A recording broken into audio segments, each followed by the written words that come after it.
কাঁথি থেকে বাস ধরে আমরা যথারীতি ধর্মতলা এসে পৌঁছেছি।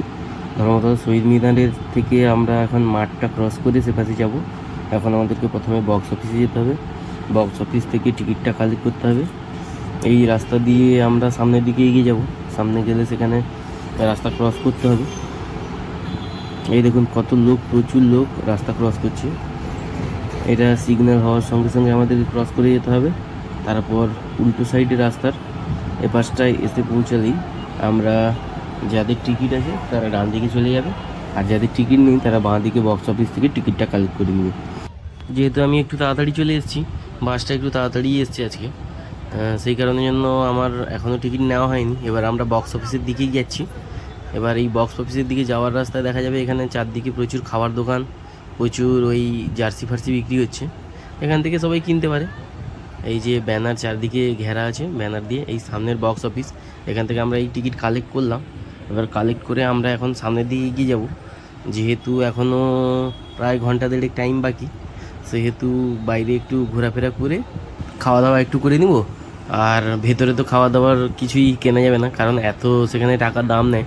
সেই কারণের জন্য বাইরেই খাওয়া দাওয়া করেই ভেতরে ঢুকবো। সেই কারণে যত দেরি হবে তত ভালো। প্রোগ্রাম শুরু হতে এখন 6:30 মিনিমাম বাজবে, তো সেহেতু এতক্ষণ বেকার গিয়ে করে লাভ নেই। এখন বাজে 3:30, সবাই যে যার টিকিট নিয়ে গেটের দিকে সব এগিয়ে যাচ্ছে। তো আমরা এখন একটু যাব না, আমরা একটু ওয়েট করব। এই যে 1 থেকে 12 এই ক্লাব হাউসের সাইড দিয়ে, এটা একদম আকাশবাণী ভবনের পেছন দিয়ে এন্ট্রি, সেদিক দিয়ে পরপর যাবে। আর আমাদের আছে 13 থেকে 17। 13 থেকে যাদের 17 আছে তারা যাবে ওই আশুতোষ কলেজের যে টেন্ট মাঠটা আছে, মানে ময়দানের যে খেলার গ্রাউন্ডটা, ওর উপর দিয়ে ঢুকে ওই একদম সামনে দিয়ে এন্ট্রি আছে। তো আমরা এখন উঠে এসেছি, এবারে আমরা সামনের দিকে এগিয়ে যাব। এই দেখতে পাচ্ছেন পুলিশ ঘোড়ার উপর বসে আছে। এখন আমরা এসে পৌঁছেছি স্টেডিয়ামের একদম সামনেরটা। নতুন করে ব্যানার দিয়ে সুন্দর করে ডেকোরেট করা হয়েছে, দেখে ভালোই লাগছে। এবার আমরা গেটের কাছে যাব। গেটে ঢুকতে ঢুকতে একটা লাইট আর একটা চশমা দিয়েছে, এটা কোথায় লাগাবে ভগবান জানি, জানি না। যে ব্লক চারিদিকে শুধু আর্চিং, তার মাঝখান থেকে কে আর কি জিতিয়ে নিয়ে যেতে হবে। এরা ওপেনিং সেরিমনিতে পারফর্ম করার জন্য রেডি হচ্ছে। এবার আমরা এসে গিয়েছি।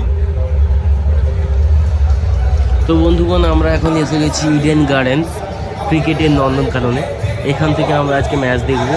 সামনে ক্যামেরাম্যানটা ছাড়া আর বাদ বাকি সবই ঠিক আছে। যাই হোক, ম্যানেজ করে একটু দেখে নিতে হবে।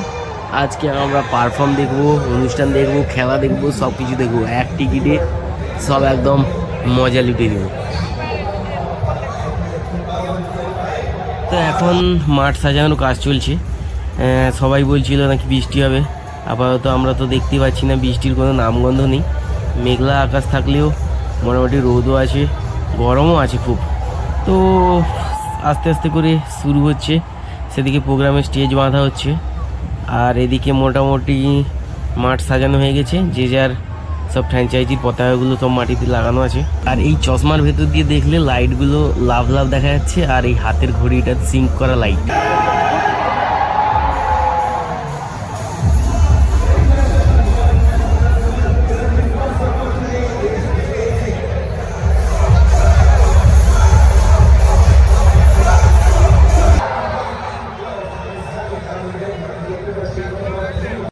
তারপর আসল রহস্য তো, যত অন্ধকার হলো ততই বোঝা গেল যে আসল রহস্যটা পুরো একদম মাঠ আলোতে ভরে আছে।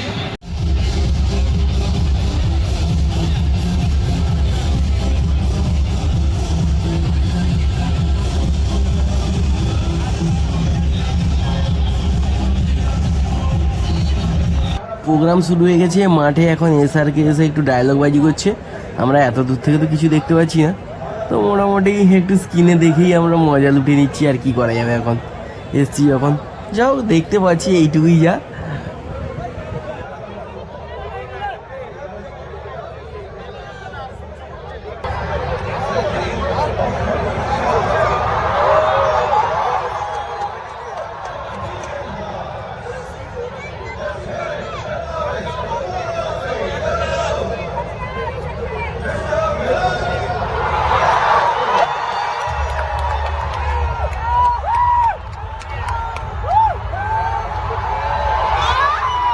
মোটামুটি এসআরকে স্টেজে এসে কোহলি ফোহলিকে একটু ডেকে রিঙ্কু সিং ফিঙ্কে ডেকে একটু নাচিয়ে বাচিয়ে নিল, আর উত্তেজিত জনতা একটু চিৎকার চেঁচামেচিও করে নিল। তো এই পার্টটা আনএক্সপেক্টেড ছিল, যে এই ড্রোন শোটা আমরা এক্সপেক্টই করেছিলাম না, যেটা ওই আইপিএলের 18 বছর উপলক্ষে এটা মোটামুটি ওরা অর্গানাইজ করেছে। এই সুন্দর একটা বেশ ড্রোনগুলো সাজিয়ে সাজিয়ে হচ্ছে, এইটা বেশ নতুন একটা এক্সপিরিয়েন্স ছিল, দেখে মোটামুটি ভালোই লাগলো। মোটামুটি ড্রোন শো শেষ না হতে হতে মোটামুটি প্রোগ্রাম শুরু হলো।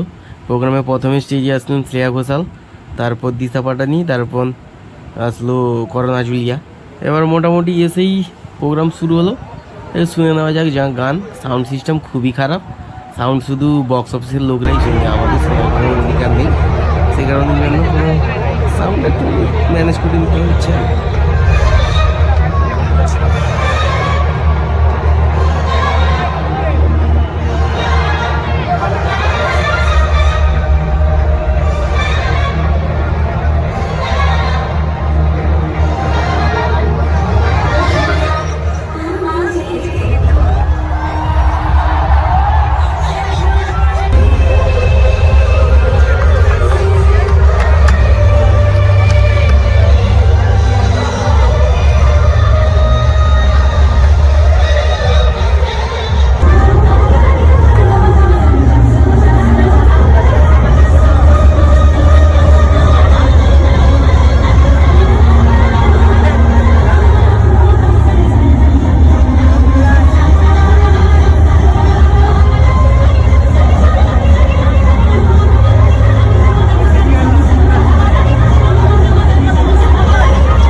এইখানে 18 সালের ইতিহাস দেখাচ্ছে, আইপিএল এর 18 সালের ইতিহাস, কিন্তু আমরা তো কিছু দেখতে পাচ্ছি না। আমরা স্ক্রিনের দিকে ঘুরে ঘুরে ড্রোন শটটা দেখছি। এতক্ষণ পর্যন্ত সবই ঠিক ছিল। তারপর টস হলো, টসে কেকেআর জিতে ব্যাট নিল। 10 ওভার পর্যন্ত নারিন আর রাহানের পার্টনারশিপটা ভালো ছিল, মোটামুটি 107 পর্যন্ত করে দিয়েছিল। তারপরে ভেঙ্কটেশ আয়ার আর সে এত জঘন্য ব্যাটিং, রঘুবংশী এসে মারছিল ভালো। তারপরে তো বাদ বাকি সব রাসেল রমনদীপ এরা তো বেকার, কোনো কাজে লাগে না। ব্যাস ওই মোটামুটি 174 রানের একটা টার্গেট দিয়েছিল। আর কেকেআরে তো ওপেনিং উইকেট ফেলতেই 10 ওভার লাগলো, একাই ফিল্ড সল্ট আর কোহলি ছেঁচে দিয়ে চলে গেলো। তারপর পাতিদার লিভিংস্টোন এসে তো ম্যাচ জিতিয়ে দিয়ে চলে গেলো। সেসব ভিডিও করতে এত বিরক্ত লাগছিল। ভেবে নিয়েছিলাম যে 5 ওভার আগে চলে আসবো, যেহেতু বাসটা ধরতে হবে তাড়াতাড়ি করে। তো সে খেলা তো তার আগেই মোটামুটি গুছিয়ে এসেছিলো। এই আর কি, সব এরা তো কোহলি করে একদম মরিয়াছিল, মানে সে আর কি বলে, এবার আরসি কোহলি করে চিৎকার করে মরিয়াছিল। সেই দেখতে দেখতে মাথা নিচু করে কেকেআরের হার নিয়ে আমরা মোটামুটি ফিরে চলে গেলাম। এই ছিল ওপেনিং ম্যাচের ইতিহাস। কেকেআরকে হারিয়ে আমরা মনের দুঃখে আবার বাড়ি ফিরে যাচ্ছি। চলো বন্ধুগণ, আজকের মতো শুভরাত্রি, বাই বাই। আবার দেখা হবে পরের বছর কোনো একটা ম্যাচে।